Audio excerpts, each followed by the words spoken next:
Hello there, I'm Ken Fobb, and this is NewsNet Baton Rouge. So grab yourself a tea or a coffee and listen as I go over with you headlines from our local area and region. The Baton Rouge Police Department has identified a suspect and has issued an arrest warrant in the January 2nd killing of a William Gilliard, who was shot inside of his living room and later died in the hospital. A Malik Presley of 5360 North St. Gerard Circle is now wanted on one count of second-degree murder, according to Sergeant Don Coppola of the Baton Rouge Police Department. William Gilliard's death became the first homicide in our area for the year of 2019 when he died 3 days after being gunned down at his home in the 800 block of South 16th Street. Mr. Gilliard's girlfriend, who was also inside of the home at the time of the shooting, said she believes it resulted from a disagreement over a gun sale. According to her recollection to the police, Mr. Gilliard heard a knock at the door, cracked it open, and immediately slammed it and locked it upon realizing who was outside. He told her to run to the back of the room, and as he was trying to follow her, several bullets penetrated the living room windows and Mr. Gilliard was struck in the back of his head. The suspect, Malik Presley, of 5360 North St. Gerard Circle, is accused of pulling the trigger. The police are asking anyone with information about his whereabouts to call the Violent Crimes Unit at 225-389-4869 or call Crime Stoppers at 225-344-7867.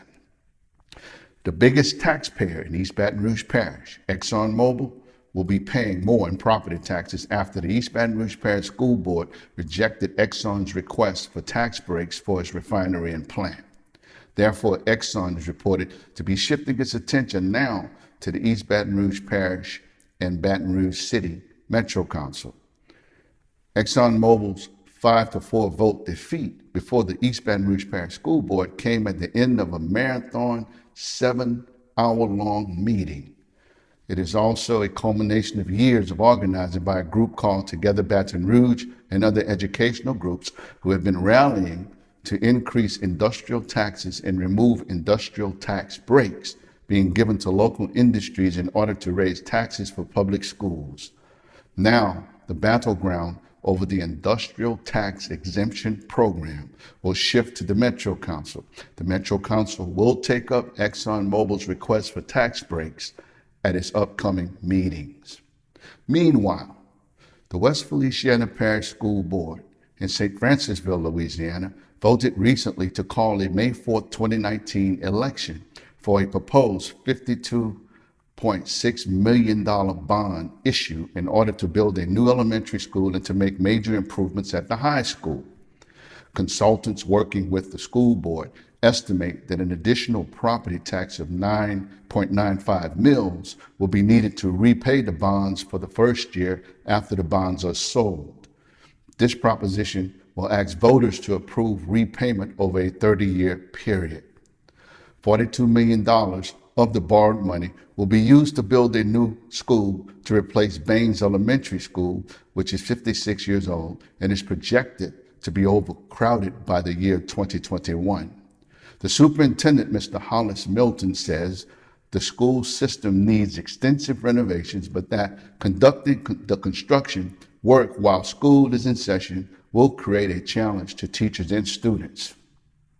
According to reports, for example, a homeowner whose residence has an assessed value worth $100,000 will pay an additional $25 per year in property taxes, while a homeowner whose home is assessed at $200,000 will have to pay an additional $125 per year, and a homeowner whose residence is assessed at, like, say, $300,000 will pay an additional $223 more in property taxes each year.